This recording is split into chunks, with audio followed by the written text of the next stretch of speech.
नमस्कार दोस्तों, स्वागत है आपका एक बार फिर से आपके अपने YouTube चैनल पर। आज मैं आप सभी लोगों के लिए एक बेटी विवाह गीत लाई हूँ। यह बेटी विवाह गीत बहुत ही मार्मिक है। इसमें एक बेटी है, वो अपने बाबा से, तो अपने पिता से शादी करने के लिए अपने योग्य वर खोजने को कहती है। उसके बाबा खोज खोज के परेशान हैं, उनको नहीं मिला वैसा वर। तो उन्होंने कहा कि ऐसा तो नहीं मिला, अब तुम कुंवारी रहो। तो बेटी ने कहा कि थोड़ी ही दूर पे श्री राम जी का घर है, वो कुंवारे हैं, तो उनसे मेरी शादी की बात करिए। तो जो उसके बाबा हैं वो बोलते हैं कि वो तो बहुत दहेज मांग रहे हैं, बहुत पैसा मांग रहे हैं, ये मांग रहे हैं अन धन सोना चांदी, बहुत सारी चीज़ें मांग रहे हैं। तो बेटी ने कहा कि अगर ऐसा है बाबा, तो फिर आप मेरे लिए हरवाह यानी जो खेतों में काम करते हैं उसको खोजिए, मैं उसी से शादी कर लूँगी। तो इस गीत को पूरा सुनिएगा और आपको बहुत ही अच्छा लगेगा। और हमारे चैनल को प्लीज़ सब्सक्राइब कर लीजिए, हम आपके लिए इस तरह के अच्छे अच्छे गीत लाते रहते हैं। प्लीज़ हमें सपोर्ट करिए। यूट्यूब चैनल हो या कुछ भी हो, बिना लोगों के सपोर्ट के कुछ भी पॉसिबल नहीं होता है। तो प्लीज़ आप हमें सपोर्ट करिए, हमारे चैनल को सब्सक्राइब करिए। वॉच टाइम कंप्लीट हो जाए इसके लिए पूरा वीडियो देखिए। घुमची बरन माई सुंदर बाबा, मुनरी बरन करी हाँ जी। घुमची बरन माई सुंदर बाबा, मुनरी बरन करी हाँ जी। हमरे बरन बर ढूढ़ो मोरे बाबा, तब मोरा रचहूँ बियाह जी। हमरे बरन बर खोजूँ मोरे बाबा, तब रचहूँ हमरा बियाह जी।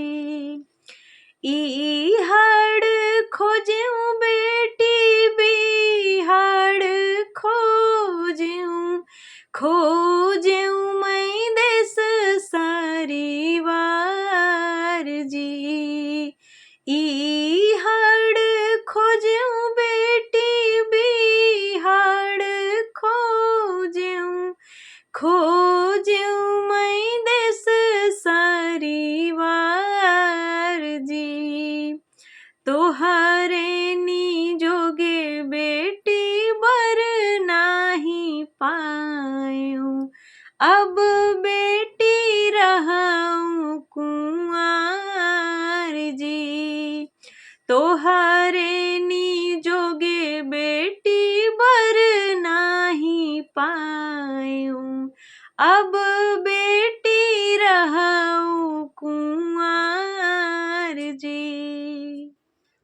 ईहड़ खोजूँ बाबा बिहड़ खोजूँ, खोजूँ देश सरिवार जी। चार परगिया पे नगर अयोध्या, ओई वर राम कुंवर जी। चार परगिया पे नगर अयोध्या, ओई वर राम कुंवर जी। उहई बर मांगई बेटी अन धन सोनवा, 12 बरद धेनु गाय जी। उहई बर मांगई बेटी अन धन सोनवा, 12 बरद धेनु गाय जी। उहई बर मांगई बेटी 9 लाख दे जा, हथिनी दुआरे कचार जी। उहई बर मांगई बेटी 9 लाख दे जा, हथीनी दुआरे कचार जी।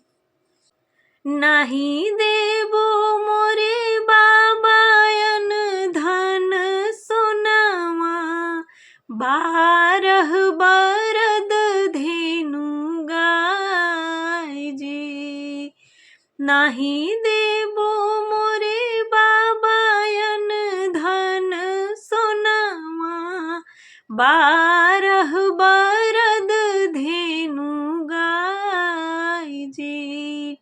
नाही देबो मोरे बाबा 9 लाख दे जा, तब बार हेरे हरवाह जी। नाही देबो मोरे बाबा 9 लाख दे जा, तब बार हेरे हरवाह जी। हमें आशा है कि यह गीत आपको अच्छा लगा होगा। गीत अच्छा लगा हो तो प्लीज़ कमेंट में लिखें, प्लीज़ हमारे चैनल को सब्सक्राइब करें, प्लीज़ हमें सपोर्ट करें। धन्यवाद।